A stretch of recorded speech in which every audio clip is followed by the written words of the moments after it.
بسم اللہ الرحمن الرحیم۔ السلام علیکم، میرا نام ڈاکٹر اسد محمود ہے۔ خنزیر کو کیوں پیدا کیا جبکہ وہ حرام ہے؟ ناظرین، آپ نے کبھی اس بات پر غور کیا ہے ایک ایسا جانور جسے قرآن میں حرام قرار دیا گیا وہ زمین پر کیوں موجود ہے؟ کیا خنزیر کسی خاص مقصد کے لیے پیدا کیا گیا تھا اس کو؟ اور اگر یہ انسان کے لیے نقصان دہ ہے تو پھر اس کی تخلیق کا جواز کیا ہے؟ آج کی اس ویڈیو میں ہم ان سوالات کے ایسے حیران کن جوابات لائیں گے جو شاید آپ نے پہلے کبھی نہ سنے ہوں۔ روایات میں ایک نہایت دلچسپ واقعہ ملتا ہے کہ ایک بار حضرت عیسیٰ علیہ السلام کے شاگردوں نے ان سے درخواست کی کہ انہیں ماضی کی کسی عظیم شخصیت سے ملوائیں تاکہ پرانے زمانے کے حالات معلوم ہو سکیں۔ حضرت عیسیٰ علیہ السلام نے اللہ سے دعا کی اور اللہ کے حکم سے ایک پرانی قبر سے مٹی کا ڈھیر زندہ انسان میں بدل گیا۔ یہ بزرگ شخص حضرت نوح علیہ السلام کے زمانے کے تھے اور انہوں نے حضرت نوح علیہ السلام کے طوفان نوح کے چشمدید واقعات بیان کی۔ انہوں نے بتایا حضرت نوح علیہ السلام کی کشتی نہایت وسیع اور 3 منزلہ تھی۔ نچلی منزل میں درندے تھے اور جنگلی جانور تھے، درمیانی منزل میں انسان تھے اور اوپری حصے میں پرندے رکھے گئے تھے، مگر نیچے والے حصے میں موجود جانوروں کی وجہ سے کشتی میں گندگی اور بدبو پھیل گئی۔ اور اسی وقت اللہ تعالیٰ نے حضرت نوح علیہ السلام کو ایک خاص حکم دیا، ہاتھی کی دم کھینچو۔ جیسے ہی حضرت نوح علیہ السلام نے ایسا پریکٹس کیا، ایک عجیب الخلقت جانور پیدا ہوا اور یہی جانور بعد میں خنزیر کے نام سے جانا گیا۔ یہ خنزیر فوراً گندگی کھانے لگا اور تھوڑی ہی دیر میں کشتی کا ماحول صاف ہو گیا۔ تو ناظرین، ہمیں یہاں پر یہ سمجھنے کا موقع ملتا ہے کہ خنزیر کی تخلیق کھانے کے لیے نہیں ہے بلکہ صفائی اور نظام کو برقرار رکھنے کے لیے ہوئی، جس کا مقصد انسانی خوراک نہیں تھی۔ یہی وجہ ہے کہ بعد میں آنے والے تمام انبیاء نے اسے بچنے کی تلقین کی۔ قرآن مجید میں خنزیر کے گوشت کو واضح طور پر حرام کیا گیا ہے۔ نہ صرف کھانا منع ہے بلکہ رسول اللہ صلی اللہ علیہ وآلہ وسلم نے اس کی خرید و فروخت کو بھی ناجائز قرار دے دیا۔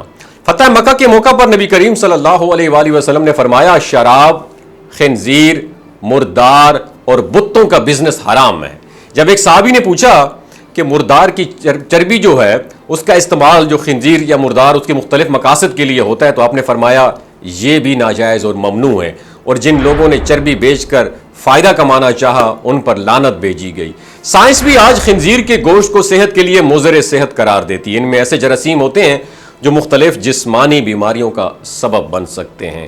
اسلامی علماء کے مطابق خنزیر سراسر ناپاک ہے اور اس کا گوشت کھانے سے نہ صرف جسمانی بلکہ اخلاقی بگاڑ بھی پیدا ہوتا ہے۔ بے حیائی، بے غیرتی اور اخلاقی گراوٹ ان معاشروں میں نمایاں ہوتی ہے جہاں خنزیر عام خوراک کے طور پر کھایا جاتا ہے۔ بعض لوگ یہ کلیم کرتے ہیں کہ حضرت عیسیٰ علیہ السلام کی شریعت میں خنزیر حلال تھا، جو کہ سراسر غلط کانسیپٹ ہے۔ احادیث میں صاف آتا ہے کہ جب حضرت عیسیٰ علیہ السلام آخری زمانے میں دوبارہ تشریف لائیں گے تو خنزیر کو ختم کر دیں گے۔